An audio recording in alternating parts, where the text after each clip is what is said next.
intersectionality webinars on the intersection of gender and mobility. This is part 2 of 2 episodes.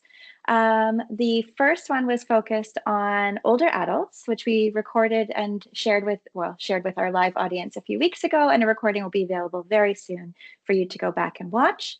This episode, we focused more on the youth experience. So what does mobility mean for our younger generations, and how do they experience it? My name is Melissa Bruntlett, and I'm the host of these webinar sessions. I'm a mobility consultant, and I've been focused on equity, inclusion, and empathy in cities for some years now. And I'm very privileged to be also a Women Mobilize Women ambassador. So getting to join the wonderful team and sharing what is important around gender-sensitive mobility and how we can move towards a just transition.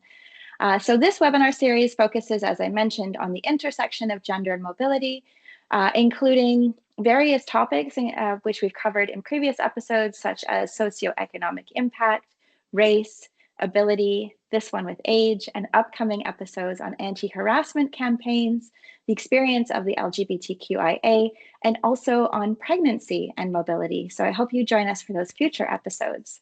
Our program for today is, once I'm done introducing us, I'm going to show the pre-recording of my conversation with our 2 guests on talking about age for young people. And then once the recording is finished, we'll come back for a Q&A. We have one of our experts here, Nina Asterina, who will share her experiences and knowledge if you have any questions regarding what she works on with Kota Kita. Unfortunately, Hya is not able to join us. She is experiencing the typhoon impacts in Manila at the moment, and so she's unfortunately not able to join, but does say if you have questions to please reach out to her individually, and she will come back to them when she and her loved ones know that everyone is safe and taken care of. So with that, I'm going to share my screen and start playing the episode. And, oh, sorry, one moment. I have to do one thing, change one setting, and then I will see you on the other side. Thanks, everyone.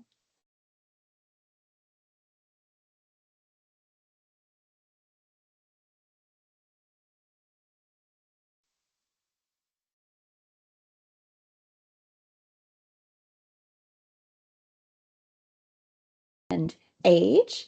Today, we're going to be talking more about the youth perspective, and I'm really glad to be joined by 2 wonderful experts that can speak to that for us better than I can, as someone who doesn't consider herself a youth and hasn't for some time.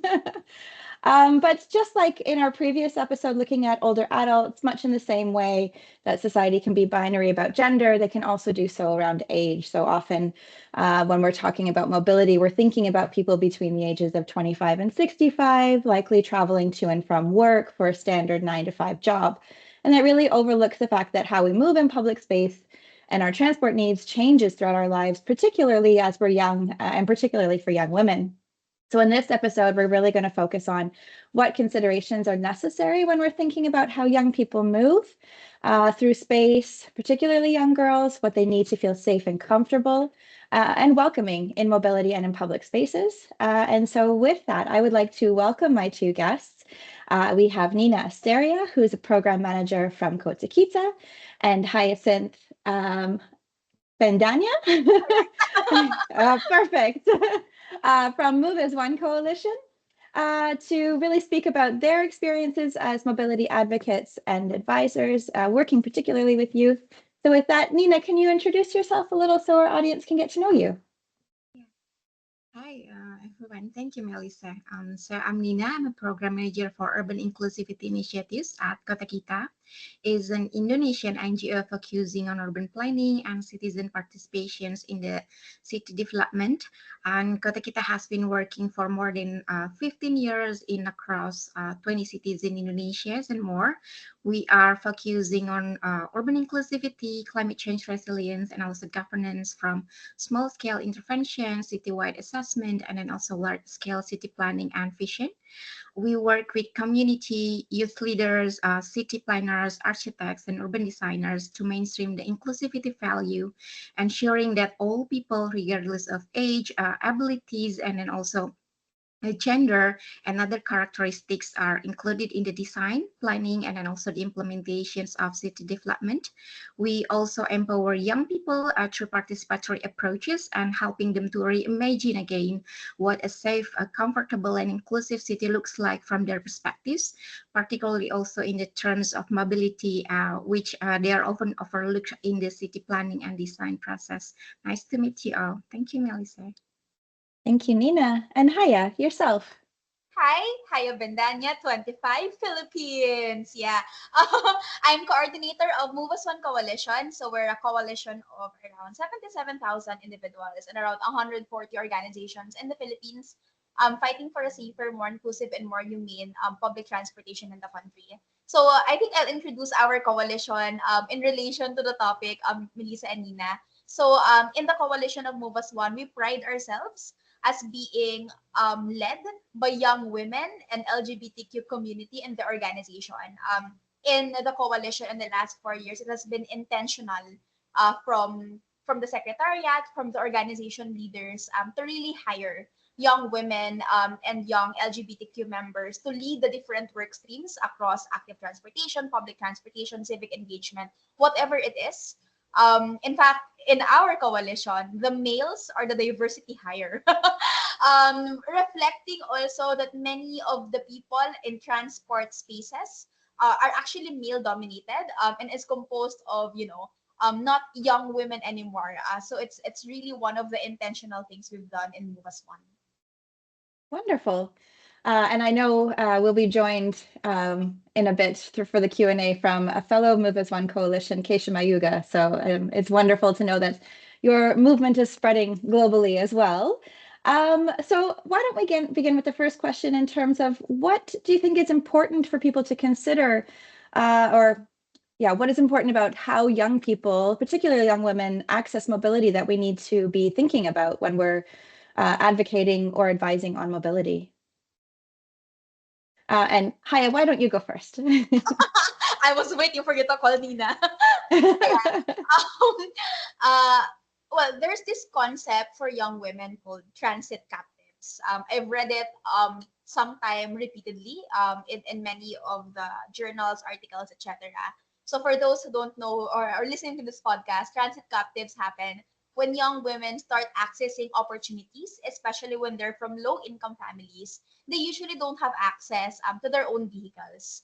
And their family, and if they're lucky and are quite privileged and fortunate that their family has some sort of vehicle, they usually are still reliant to their male relatives to chaperone them around, because usually it's the males in the family who are prioritized and taught first how to drive, or even where the titles of those vehicles are actually registered, so they practically legally own those vehicles.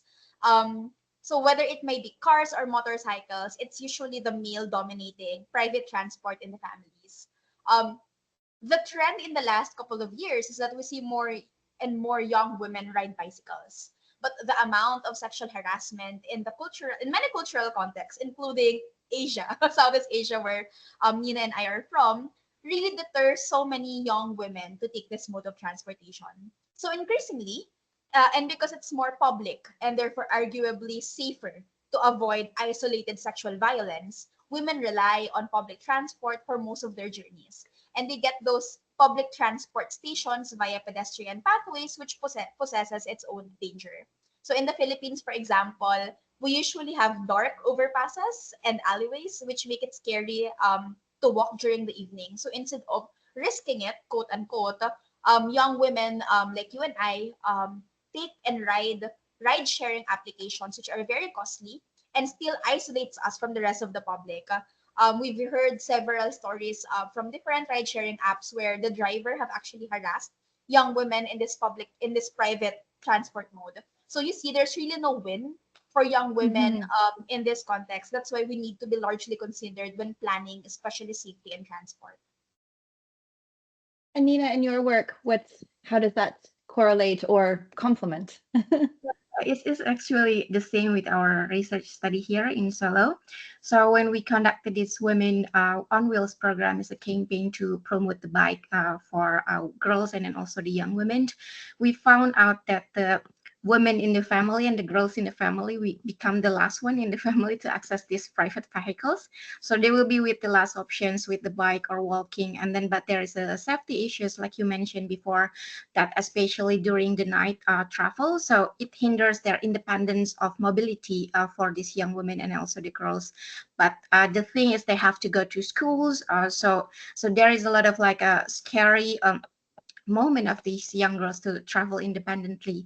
And then to add on the highest comments on it, it's also related with the limited participations of the young women and also the young boy due to the age and also the gender biases in the city development planning processes, because they often seen as the recipients or of the object of the policy here in Indonesia rather than an active contributors in the policy making processes. So they are viewed as a lack of experience, lack of capabilities to meaningfully contribute in the discussion. So in Kota Kita's project, for example, we invited these young women and also the young boys to the dialogues on the low carbon transport mobility options, for example, and then we invite them to share the concerns and also the challenges. The thing is that the government didn't see it before, that they are capable of conveying their ideas and then also the aspirations. And when we invite them to the talks, it's actually this sparks more concerns and accessibility issues, for example, that haven't been like known by the government. And so with our initiatives in Kota Kita, we consider these young women that their voices are matters, and that's what need to be shown to the government. They have to be involved in the city planning processes and also the development making of the transport in the city. I guess that's all. And also mobility access. I forgot to mention that the young women and the young boy is often usually seen as a homogeneous young classifications. And then, but there is the layers on it. The young people with disabilities, for example, in our research in Banjarmasin, they have to drop out of schools, or they have never been attended to schools because they are lack of accessible transport options to go to school. So it's very clear that the mobility as a means of access is very important for these young women and also the young boys in the city. Yeah, no, and that's, I mean, it fits beautifully with the theme of these webinars, is this intersectional thinking. And I know that the theme today is youth or young people, but there is, again, there's this intersection when we're talking about young people. There are so many different, abilities, identities, even with people under the age of 25, that we, like you said, Nina, we think of as a homogenous group, but as much more diverse and intersectional. So yeah, these are important considerations to make, and it kind of feeds into the next question in terms of the needs of young women and young boys in terms of what the transport sector might be currently overlooking. And you have both already spoken about a few things in terms of dark spaces, in terms of lack of accessible options. But what do you think the people that are watching today or might watch later on, how do you think that we can incorporate these needs, or what are those needs that we're missing that we can work better as professionals and advocates to incorporate into the process for young people? Nina, I'll begin with you this time. So from our Kata research and also practice, we recognize at least there are like 5 aspects of needs that young people need to be addressed in this city planning and also city transport designs. It's including safety, comfortability, accessibility, and connectivity and affordability. For the safety issues, we know that we like of a measurements to ensure that these young women are having this kind of safety measure, because they are still experiencing harassment and verbal abuse while traveling alone. It include all kind of transportation. For example, in our research study in Makassar city, they use these buses and then also the jetty to come from the island to the mainland, and they still face this verbal abuses. And then also the comfortability. We know that young people is very familiar with the use of digital, and then they have more convenient options, like Hya said before, that they prefer these ride-hailing options because they offer more door-to-door services connecting the mile from home and then to to their destinations, and then also the comfort of avoiding heat. In Southeast Asia, it's very hot weather, so they prefer using ride hailing with the ace con, and then the overcrowded public transportations, for example. And the last one, and then also the next one is the accessibility issues. It's not only included this physical infrastructure, but also the support environment, including this kind of bus attendants, for example. In our case study in Semarang, the young women and then also the young boy prefer to using bus with the support of the bus officers, because sometimes they confuse where to get off from the bus, the shelter, which one it is to drop off, and then they comfortable to ask with this bus attendants and then the drivers. Also, when the accessibility options is solved, there is another issues that need to be addressed is connectivity. Like sometimes they don't connect this journey for the young women and then also the young boy, because for example, these our case study in Layalay Island in the Makassar city, so they live in the small island next to the city of the Makassar. So they have to travel by JP, and then they have to travel by walking to get to the bus transport. The issue is they have to face this risk of isolations if there is no mobility options for them, for example, particularly JT options for them. And also it's very critical with the young women with disabilities, because they often feel unsafe traveling for their home to the destinations. If there is an accessible bus transport, but there is an issues with the journey from the home to the destinations, which hinders them from the independent mobility, is in our case study in Banjarmasin. We empower them to co-design these three-wheelers for these young women, and then from previous experience that she feel scared to go to home, to go to outside their home. But then after we tailor this custom this ride hailing for her, she can connect from their home to the destinations, not only for independent mobility, but use it for the economic opportunities. And the last one is the affordability that we mentioned before. Is always the cost of transportation that hinders the independent mobility of the women, because they couldn't access the private vehicles from their family, as they have the last options to go to the bike and then also the walking. I think that's from Kota Kita study. Next to the And Yeah, Hya, in your work, yeah, sorry, carry on. sorry, Melissa. Thanks, Melissa and Nina. I think Nina has discussed a lot of those aspects, so I'll just focus on three more and give examples. So the first one is safety. In the Philippines, usually you have a lot of overpasses whose infrastructure design usually have lapses in between steps of the stairs. So these are things that usually male architects and male engineers don't think of, but as women who usually wear skirts, you know that when you climb up those stairs, sometimes there will be male people who will just video you around, looking up and looking at your underwear. So this kinds of infra design, which makes you feel safe, whether it was designed intentionally or intentionally or unintentionally, is something that is very important when we consider the contribution of young women in transport design and planning. The second one is in terms of accessibility.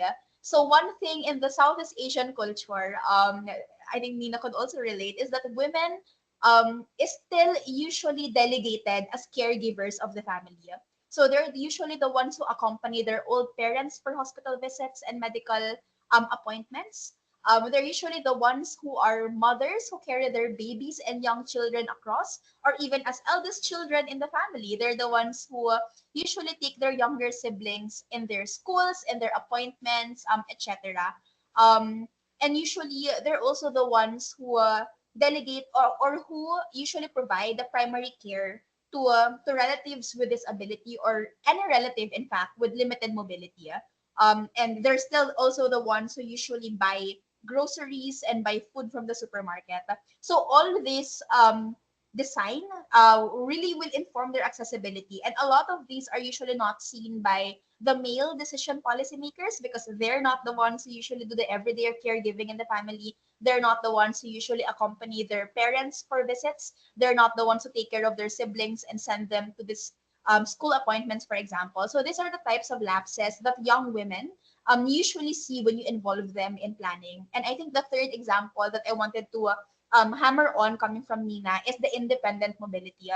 there is a sense of dignity when you don't need to be reliant to your mere relatives for moving around. It just opens your world to a lot more opportunities and a lot of things you can do when you don't need to constantly ask for favors and favors and favors.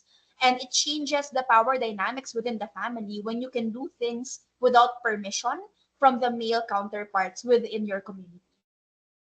Yeah, no, that's an excellent point. And I think that's one thing, and it ties into our previous episode as well in terms of talking about older adults, is this idea of independence. And I think one of the challenges of thinking of mobility largely in terms of, working age people between, let's say, 25 and 65 is that we don't take into account, or we just assume that their independent mobility is the independent mobility of everyone. But when we're talking about children, when we're talking about young people that are maybe unable to access the independent mobility that is owning a vehicle, or older adults who can no longer do it safely, we're basically saying, yeah, we appreciate that for a time in your life you enjoyed being really independent, but for now you must rely on someone else. And at the end of the day, we all just want to be in control of how we move to enjoy life in the way that makes the most sense to us. And I think that's important in this conversation to remember that independence doesn't start the day you can drive or own a vehicle to drive, but there's a whole lifetime that happens before that that's important to also facilitate. What I want to do, I'm seeing our questions are sort of like bleeding into each other, which is totally normal in these conversations, but I wanted to give you both a chance to maybe talk of some examples from the work that you are doing in terms of how that is helping to address the needs of children, teenagers, young people in terms of that access and mobility. And I know, Nina, you've spoken about co-creation as well, which is, I think, one of the fantastic tools. But any examples you'd like to share with the audience of, good practices that they can maybe incorporate into what they're doing? And Hya, it's your turn, I think. Or Nina, doesn't matter. Do you want to start, Nina? Yeah, I can start. Okay. So in Kota Kita, we have practices like co-creations or co-designing the safe and inclusive school zones into cities here in Indonesia, in Solo, in Banjarmasin. So the idea is we invite these young people and then also children into the design making of this school and also the neighborhood environment, which reflects on their needs. So we use these creative tools from toy figures, tactile maps, photographs, crafts, drawing, anything that make the conversations more interactive, because like sometimes they don't have to anywhere to say or write, but they can like enjoy doing this co-designing process with them. And there is one fun fact that with these young people or children here, when they design, usually as an adult, like they have a standard of something, but like it's different from the perspective of the children. For example, like the height of the 10 years old will be different with us as an adult of 30-year-old planning, for example. So there is a significant elements that adding and like addressing their needs from this kind of perspective. And when we implemented here in Banjarmasin in the inclusive school, so we invited these young children, young people also with special needs into the conversations and the workshops. They show sort of like an empathy toward each other. Like what if we install these mural installations in the street, like despite in the wall installations, the older young people say that what if these children having these issues with these consultations and put them at risk of being hit by the car. So there is a lot of conversations that showing more empathy and then also showing more like situations which haven't heard by the government, for example, because they usually like using design with this kind of a set of like a standard without context, but then these children put more context. This is what the school zones that they inclusive for them, that is a adding also the playful environment for them, because they want these situations of the schools more enjoyable. For example, we bring this case study to replicate in Solo. The locations of the schools is near the prison area, so it's very gloomy, and they don't really like the environment of the schools and the surroundings of the residential area because it's close to the prisons. But then we add more colorful to the pathway of the school zones that interactive more with these children. So, and in Banjarmasin case study, it's been replicated to other 5 school zones because the city government finally see that the children actually have a say of what an inclusive school zones for them, and then it's improved the mobility aspects of these young women and then young children here there to enjoy more navigating in their schools area in the surrounding, because they finally see what this is like that their ideas being implemented in this kind of practices. And right now the study has been replicated in this city of Banjarmasin and being transferred here in Solo. That means that children and also the young people have voices that are really matters in this kind of transport planning and discussions, because they bring perspective that adults maybe couldn't see. But one colleague of saying that we should make the city government and other stakeholders recognize that they were young before, so it's Mhm. easy to imagine what the young people look like once, because everybody have become children before. Like it's maybe hard to imagine what's the inclusive mobility for persons with disability, because maybe they haven't become one, or like for elderly, but they once probably a children. Of course Yeah. they're old, so it's easier to get that perspective on that. So I think that's from my side. Thank you. Yeah, no, that's a great point. We were all kids once, and I think as we age, we start to forget what that might have been like. But I think that's one of the things I think is exciting about working with children. I've worked myself on a few school streets projects as well, is just getting that enthusiasm from them and the creativity they come up with because they're not hindered by our rational thoughts as we get older. Hiya, what about yourself? What are some examples of things that you're working on? Hi, Melissa, and hi, Nina again. For Movas One, we actually don't design things in terms of spaces and infra, but what we do is we continuously hammer and engage with government, and really make sure that the policies and the budget and infrastructure that they release are inclusive to everyone in the community. So there are two approaches that we do. The first one is giving priority to sectoral voices. So it's not necessarily just young people, but sectors who are in the forefront of actually having lived experiences. So we have individuals, individuals who are environmental justice advocates, we have transport workers, we have commuters, we have cyclists, we have persons with disabilities of varying ages, and we make sure that their needs and their feedback is incorporated into whatever lobbying and engagements we do with government. In fact, if the Secretary of Transportation in the Philippines allows us to meet them, which they have already done like 6 times, 7 times, and the slots are only for 5 people, we make sure that those 5 slots are composed of the diverse sectoral representatives, so that they could advocate and self-represent their needs. So that's the first thing that we do. The second thing that we do in terms of more focused on young women, as I mentioned earlier, is that we intentionally hire them and field them in these conversations and government engagements and allow them and give them access to lead those work streams. In Move As One, we believe that the best process is really to change the composition of people who are in the center of action and engagement and let their lived experience bleed in the sector they're trying to change. In this case, public transportation, which is very male dominated. And in our, what I've noticed, when there is, just male people on board and, and young women on board, there's a stark difference.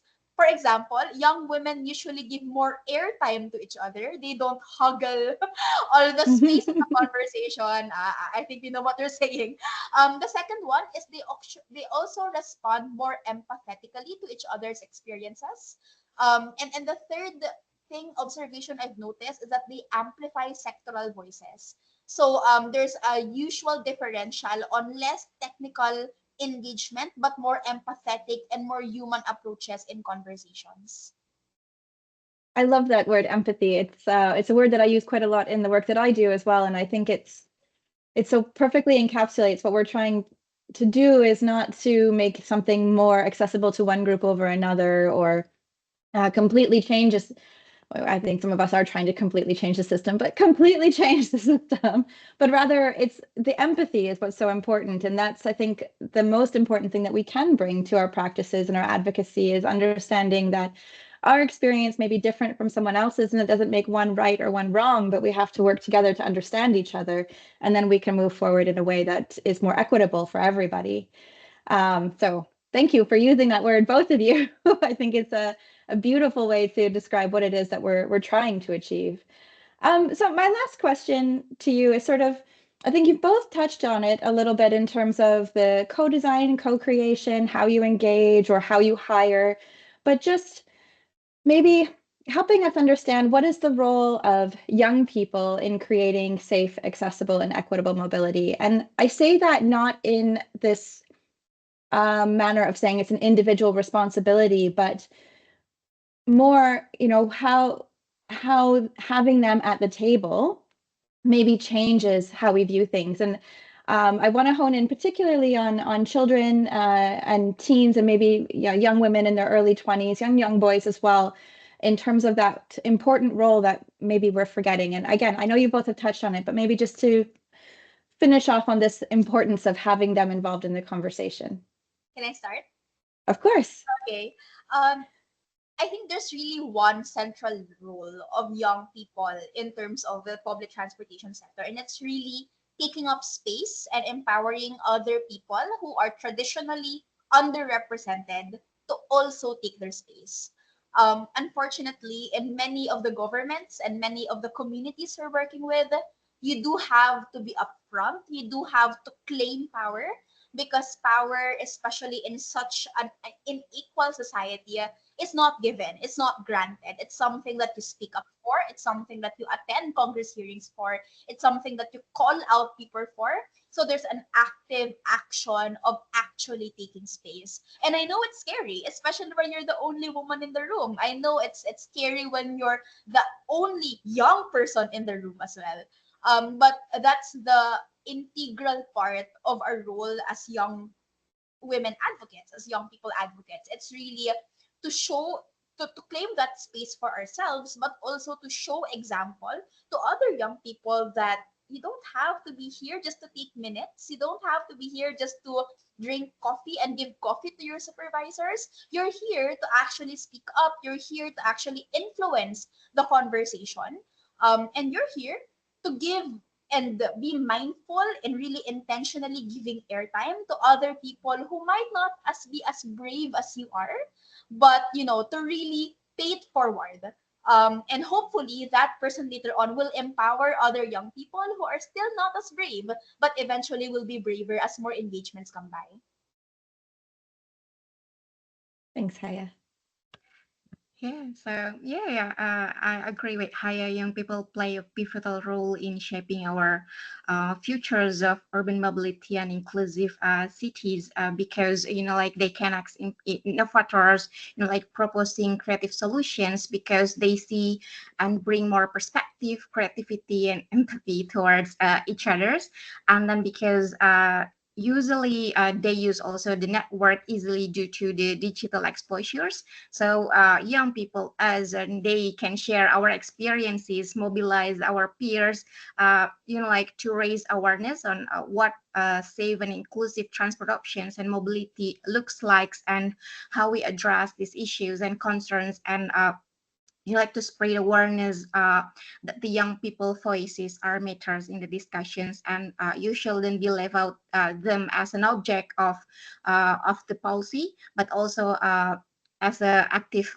change maker in the policy decisions in the city. I think that's all from my side. Yeah, no, wonderful. And I think, at the end of the day, and Nina, you kind of pointed this out, we were all young people once. And I think what I think is inspiring of meeting you both and hearing about your work and meeting other young people around the world working on advocacy for equitable mobility or just advocacy in general for changing the world for the better is that we're watching as future leaders are being formed. And the more that we give space to young people, the more they can bring their ideas to what we're doing, but also we're showing them, yes, you have a place here and you belong here. And I think that's what we need in terms of this transition into more gender responsive transport, to this mobility transition that we're working towards, is the voices of the next generations are going to be so important in the years to come, and as they have been in years past. So I really appreciate both of you joining us today and sharing your experiences. If people want to learn more about what you all are working on, how can they reach you? Who first? Me. So you can reach out to our website and social media at Kota Kita. It's KOKE. I'm sorry. It's so hard. Yeah, just search Kota Kita, or you can email my address. It's nina@kotakita.org or info@kotakita.org. Thank you. Thanks, Nina. Yeah, for us, you can email it as moveas1coalition@gmail.com. It's spelled exactly as it. It's kind of long, I'm sorry, but Ali, our Secretary General, is very on top of email, so it's actually best to reach us via email than social media. Perfect. Once again, thank you, Nina. Thank you, Hya, for joining us. I hope everyone enjoyed the conversation, and we look forward to hopefully answering some questions in the next portion. Thanks, Melissa. Thanks, Nina. Okay. So thank you, everyone, for joining. And if there's any questions for Nina, or if anyone wants to share any of their experiences, feel free to raise your hand and provide some feedback or questions, or we are all quiet and then we move on. I think, Nina, just one quick question while I have you, and while we maybe wait for someone else to enter a question in, is to maybe ask what kind of work are you doing maybe with young children? Because I know we talked a lot about young people, but maybe specifically very young children, what kind of work is Kota Kita doing? Yeah, thank you, Melissa. Hi, everyone. And so what Kita is doing with these young children is around like 10 years old.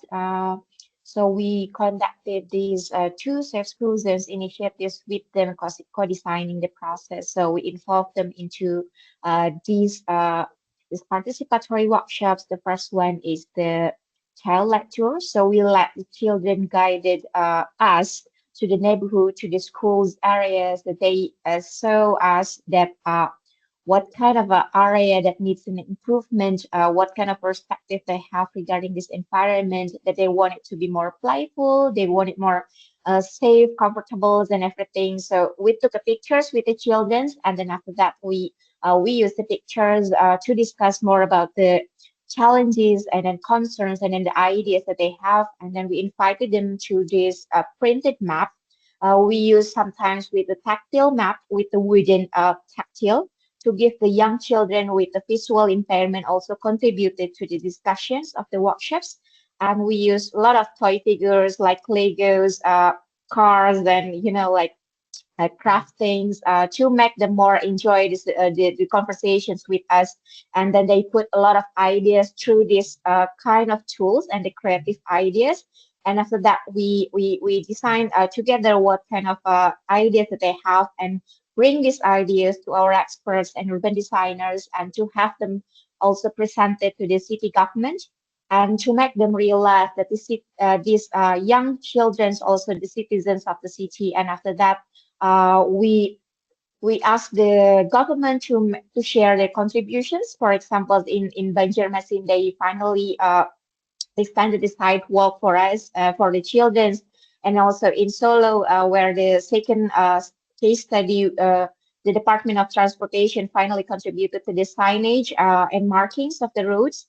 So they contribute to what kind of aspects to enrich the children's ideas and then also the aspirations. And after that, we finally making it together with the community surrounding the schools to make this inclusive, safe schools for them, and then also inviting these other communities, including the persons with disabilities, older people, women, and young people around the neighborhood to contribute to this building on the inclusive safe schools for the children. And the point is we want to make sure that these children are being seen, being heard, being valued in the government, in the city decision-making process. So it was really great to see it coming into the implementations. I think that's how I will say. Yeah, thanks, That's Nina. my And I have another question. question here from Keisha, asking about when dealing with young children or working with them, is there also any briefing or any engagement that has to be done with the parents? So I think, you know, just with that case, Keisha has put it, I think it's important that young children learn through such programs that the idea is also reinforced and encouraged in the household as well. So can you speak to that? Yeah, of course. When we conducted these implementations or initiatives with these children, we put forward this consent form for the parents and also the teachers because it's being held in the school. So there are like two guardians of that, the parents and then also with the teachers as the guardian of the children. And we have sort of like distributed these information sheets where they can read about the program, the initiatives, what kind of activities that these children will gonna do. And in the terms of the living environment, we also going to these communities and to spread the informations along with this the community leader and make sure that the involvement is not being interrupted by the parents, but they can know what kind of activities, but to make sure that these children have the voices to share with us. Sometimes they are too scared to see, like to say some things when their parents are around, like something like that. But we make sure that we have separated these spaces for the children and then the parents. The parents will coming later after the children's ideas and concerns are being conveyed to us. And then we will gonna have this sort of like a co-design workshops with the parents and other community leaders to be joined to validate and to also communicate these ideas, whether this is agreed on the community or follow up with the local regulations, something like that. So we will make sure that everything's are being counted in the decision making process. Happy answers, Keisha. Wonderful. Yeah, I think you're absolutely right. Sometimes children may be less prone to be as creative, perhaps, or as exploratory in their imagination if their parents are there. So having that space for them, but also working with parents, of course, is part of making sure Yeah. everything moves forward. Yeah. I also can share like with the children's below 10. Actually, the parents are being excited. So the parents sometimes drop off their children's and then they bring them the bag with the mineral water, with the snacks, with everything, with the bucket hat. And this is like I trust my children with you. This is the snack, this is the milk, this is everything that she needs for us. And like you can always rely on. And then we always consulted with this. The dietary is also we are being concerned about that, whether the children can drink milk or any kind of biscuits. Sometimes, yeah, Yeah. it's very joyful moment working with children. Yeah. Wonderful. All right. Well, with that, I think we'll close off our webinar on the youth experience. Thank you again, Nina, for being able to join us. And Hya, I hope everything is well with you, wherever you might be watching this later. I did see the note about the choppy sound, so we will, like Keisha has indicated, we'll try to address that for the recording that will be available later. But in the meantime, thank you for those who have joined us. We hope that this has provided some more insight into the youth experience with mobility, what we need to consider, how we should be engaging with them, and why that's important. And then I do hope that you join us for our next launch of our webinars. We're doing one on anti-sexual harassment campaigns from the perspective of yours based in Indonesia, in Jakarta, with Bully ID app, and then also with Road to 50%, which is based in Italy, and their campaigns there. So I hope you can join us for that on November the 12th at noon again. It's another lunchtime episode for those of us in Europe, and a little bit later because we want to make sure that our guests from Asia can also join us. But in the meantime, I hope you all have a great day. Thank you for joining, and we'll see you next time. Thank you, Melissa. Thank you. Thank you. Bye.